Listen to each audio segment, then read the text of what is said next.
Hello, my name is Nathan King.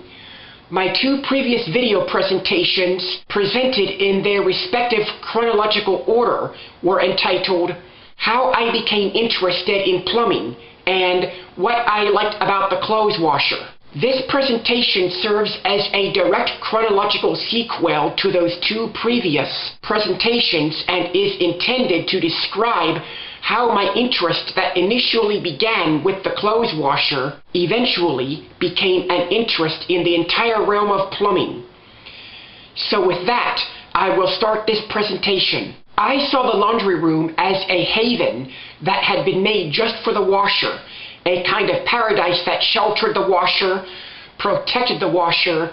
gave the washer its own special kind of home that the washer would never have had and could never have had in any other room in the entire house, and gave the washer everything it needed in order to function as a clothes washer. As a result, my being in the laundry room was always a special experience, not only because being in the laundry room meant being in the proximity of the washer, but also because I felt that by being in the laundry room, I was sharing in the washer's quote-unquote pleasure of being provided with everything it needed to do its job of washing clothes, and being provided with everything it needed to support its existence as a clothes washer, so that I saw the laundry room as being very much a friend to the washer. As a result, I regarded the laundry room as being much more than a place where clothes were washed and chores were done, for instead of being just another room in the house, the laundry room was like a special temple that had been made just for the washer. As a result, I held the laundry room in high honor and esteem, to the point where anything involving the laundry room, whether going to it, doing things in it, being in it, or even talking about it, was not and could not be a matter of empty, casual jest.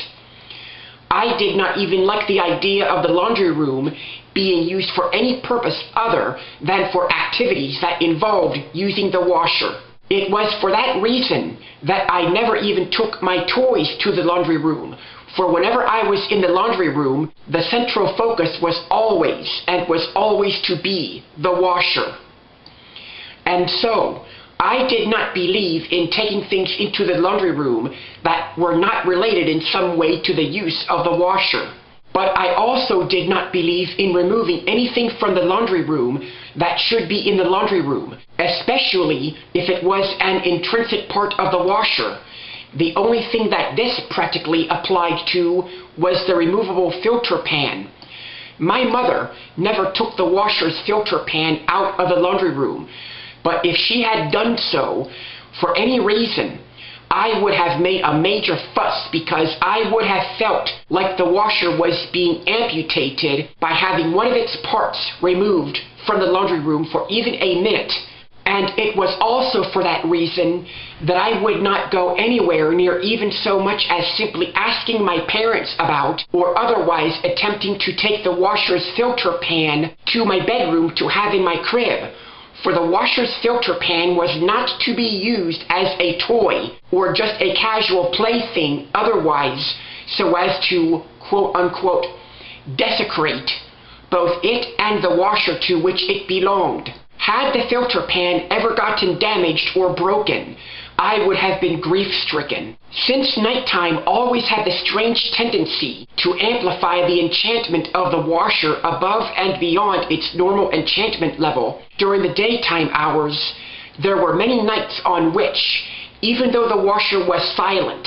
and I had no logical reason to be thinking about the washer amid the other things that went on during the evening hours when my father was home, including the many evenings when my father played with me in the living room, I could randomly, at any given time, turn my head in the direction of the laundry room door standing there so conspicuously as always in the middle of the dining room wall, and I would think about the washer out there in the nighttime darkness of the laundry room, sitting as the precious and the priceless crown jewel in its sacred temple, bedecked in the pipes and the hoses, which had been given the washer as the unique trademark and trappings of its existence as a clothes washer, so that those pipes and those hoses that the washer possessed were not fit to experience the sacrilege of being shared with anything else, and so that it would be a crime for anything else in the house to attempt to acquire the washer's pipes and hoses as its own possession, in spite of any inferiority and unlikeness it might have to the washer. Now let me explain something. I believe that this mentality of mine, that the washer was superior, was the one single thing that posed the single greatest obstacle and resistance to my interest in the clothes washer, broadening out to include the entire realm of plumbing that everyone in modern-day America knows exists beyond and independently of the realm of clothes washers. In fact, I am very surprised, even with a hindsight of more than 35 years, that this transition went as easily and as smoothly as it in fact did, and that first unpleasant and intrusive call for me to acquire a different point of view came soon enough. I no longer remember exactly what prompted this event at the time it occurred, especially after so many earlier times when it could have happened in exactly the same way. One evening after supper and after nightfall, I was in the kitchen when I randomly saw the kitchen sink cabinet and became curious about what was behind two doors that made up most of the bottom front of the cabinet. Immediately, I went up to the two doors, grasped their knobs, and promptly swung them open. When I opened the doors, I saw, at the top of the inside of the cabinet, two flat-bottomed domes, which, at that time, did not occur to me were the bottoms of each of the two sink basins. But what I really noticed was that, attached to the center of each of the sink bottoms, were two pipes which initially started in a downward direction and then curved toward each other where they met in the center to form a T configuration, where an attached third pipe then led straight downward and then twisted around to form a strange circular kind of loop before the pipe apparently disappeared into the floor of the cabinet. Immediately, I noticed two things about those pipes. The first thing I noticed was that the shiny, chrome-colored appearance of the pipes under the kitchen sink was exactly like the chrome-colored pipe that was located behind the washer, and which accommodated the metal gooseneck end of a large diameter, black-colored hose which came out from behind the washer. The second thing I noticed was that the pipes under the kitchen sink had those same metal rings on them that, although the chrome-colored pipe behind the washer did not have, a section of pipe that came out the center of the bottom of the wash tub in the laundry room and then disappeared into the floor of the laundry room, did have, even down to the detail of that loop in the wash tub pipe. Seeing all of these details about the piping under the kitchen sink that seemed to copy all of the details of the same kind of piping in the laundry room made me feel both sad and angry. I felt sad because I had discovered a part of the house outside of the sacred confines of the laundry room that contained piping like the piping in the laundry room, because the presence of this piping in a place other than the laundry room seemed like a misfit, like something that did not belong. But at the same time, I felt angry at the kitchen sink because the kitchen sink had been, during all of this lengthy period of time it had been there in the kitchen, and I had known of its existence, silently blaspheming the laundry room and the washer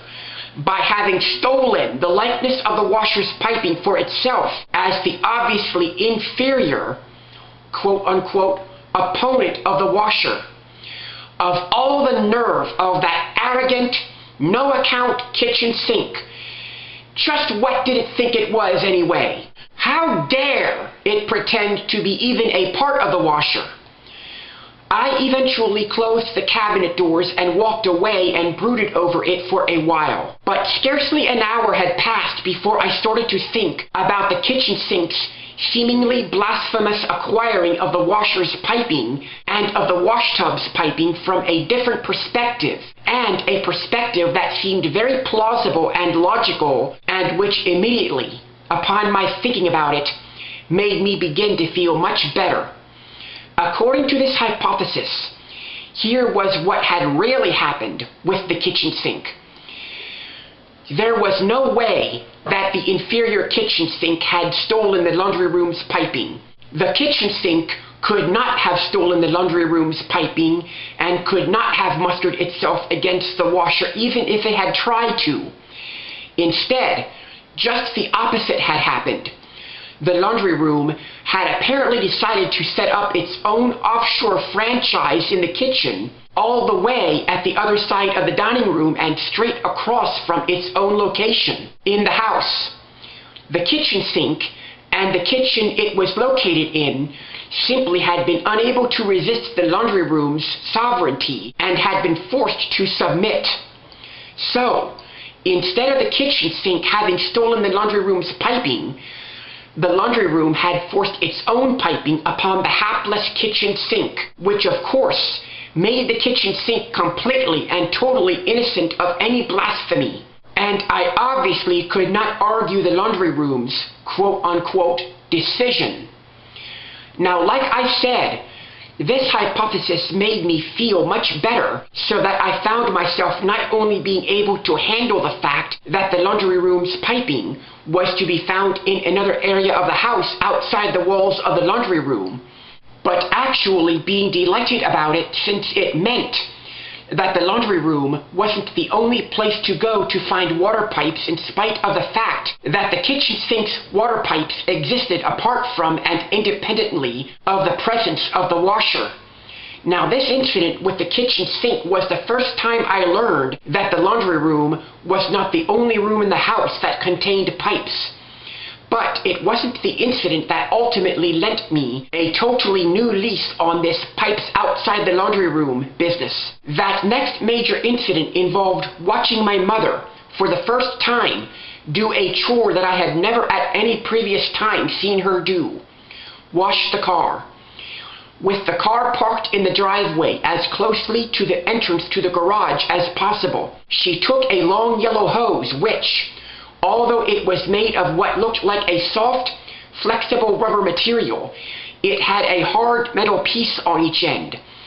She screwed one of the metal ends of the hose onto the end of the faucet on the washtub in the laundry room. The other end of the hose accommodated a chrome-colored object with a lever on it. After my mother turned on the water in the laundry room, she was able to squeeze the lever on the nozzle at the other end of the hose, and water sprayed out the nozzle on the end of the hose. Whenever she released the lever on the nozzle, the water spray stopped. This ability of my mother to spray water out the end of the hose just by squeezing the lever was totally amazing, as was also the case with the way in which the water that was sprayed onto the car with the hose fell off the car and then trickled in a stream down the driveway. And so my mother washed the car with both the hose and a washcloth which she used to scrub the car, in the same way she washed dishes in the kitchen sink. I did not have any particularly special feelings about watching my mother perform this car washing chore while it was happening, but after the car washing incident was over and my mother put the hose away, I was in the kitchen thinking about all that had just happened with the water hose, when I suddenly became aware of a strange, invisible kind of glow that had seemed to come over the entire environment around me. It was a sunny, pleasant kind of afternoon, but it strangely seemed that the sun was shining just a little brighter than normal, and like the house was bewitched in a positive kind of way with a strange kind of glittery enchantment. This is the ending of my video, which is entitled How My Interest in the Clothes Washer Became My Interest in Plumbing, Part 1. Go to my video, which is entitled How My Interest in the Clothes Washer Became My Interest in Plumbing, Part 2.